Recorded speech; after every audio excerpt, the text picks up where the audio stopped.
کیا کوئی اس کا جواب دے گا کہ اچھی بلی گورنمنٹ چلتے ہوئے اس کو گرا کے ان چوروں کو اوپر لے آئیں؟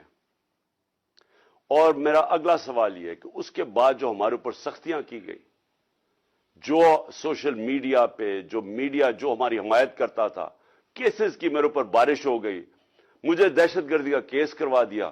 25 مئی کو پولیس نے جس طرح ہمارے اوپر ظلم کیا، اور جب ہم پولیس والوں سے پوچھتے تھے وہ کہتے جی ہمیں پیچھے سے آرڈر ہے۔ جس طرح کا ہمارے اوپر ظلم کیا گیا، میں سوال یہ پوچھتا ہوں کہ کیا ہم بھیڑ بکریاں ہیں؟ ہم کیڑے مکوڑے ہیں کہ آپ جب فیصلہ کریں پہلے آپ، اور میں نے آپ کے کانوں سے، جنرل باجوہ کے کانوں سے سنا کہ یہ کرپٹ ہے، اب آپ نے فیصلہ کیا کہ یہ ٹھیک ہو گئے ہیں، اور آپ نے فیصلہ کیا کہ جناب یہ آپ ملک کو ٹھیک کریں گے، تو کیا ہم وہ کیڑے مکوڑے ہیں کہ جدھر آپ بھیڑ بکریوں کو دھکیلیں گے ہم ادھر چلے جائیں گے؟ یعنی ہم انسان ہیں یا ہم جانور ہیں کہ جو آپ کا فیصلہ ہو بند کمروں کے اندر ہم اسی کے اوپر چل پڑے؟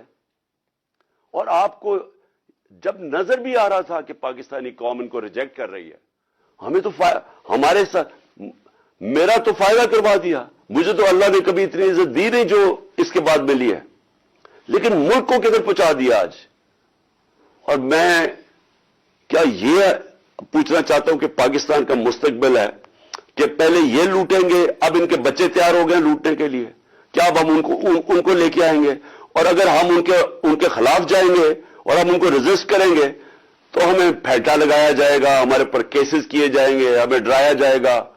مجھے ابھی بھی کہہ رہے ہیں کہ جی آپ اگر یہ آپ نے گورنمنٹ چھوڑ دی تو آپ کے اوپر بڑا ظلم ہوگا، آپ کی پروٹیکشن چلی جائے گی۔ جب میں جا رہا تھا، میں آج اپنی قوم کو بتانا چاہتا ہوں کہ جب میں جا رہا تھا مارچ کے اوپر، سب کو، میرے ارد گرد بھی لوگوں کو پتا ہے، میں نے سب کو کہا تھا کہ اس میں واردات ہوگی، میرے خلاف میری جان کو خطرہ ہے۔ میں نے ٹی وی کے اوپر جا کے اس سے پہلے بتایا تھا کہ یہ دینی انتہا پسند کے نام پہ مجھے قتل کریں گے۔ ہر روز جب میں مارچ پہ جاتا تھا اور میں بشرا بیگم کو خدا حافظ کہتا تھا، میں تو ان کو سلام کرتا ہوں کہ ان کو پتا ہوتے ہوئے کہ میری جان خطرے میں تھی، اس کے باوجود وہ مجھے کہتی تھی کہ نہیں جاؤ، یہ جہاد ہے، یہ اللہ کے لیے آپ کام کر رہے ہیں۔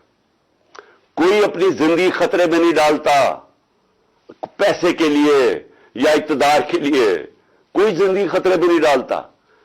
جہاد کے لیے جب آپ اللہ کے لیے کام کر رہے ہیں تب آپ پتا ہوتے ہوئے کہ اب زندگی خطرے میں، اس کے باوجود جاتا تھا میں۔ اور میں جیسے ٹھیک ہوں گا انشاءاللہ، جیسے میں چلنے کا قابل ہوں گا میں پھر نکلوں گا باہر، کیونکہ یہ اللہ کا کام ہے۔ اپنی قوم کو حقیقی طور پہ آزاد کرنا یہ اللہ کا حکم ہے ہمیں۔ ظلم اور ناانصافی کے ساتھ سامنے کھڑا ہونا یہ اوپر والے کا حکم ہے، اس کو وہ جہاد کہتا ہے۔ امر بالمعروف پہ چلنا، کہ جب آپ دیکھ رہے ہیں سارے چوروں کا ٹولہ اوپر بیٹھ گیا ہے اور آپ چپ کر کے بیٹھے رہیں بھیڑ بکریوں کی طرح، یہ آپ قرآن کا جو اللہ کا حکم ہے اس کے خلاف جا رہے ہیں۔ تو میرے لیے تو یہ جہاد ہے، تو میں نے تو یہ رکنا نہیں ہے۔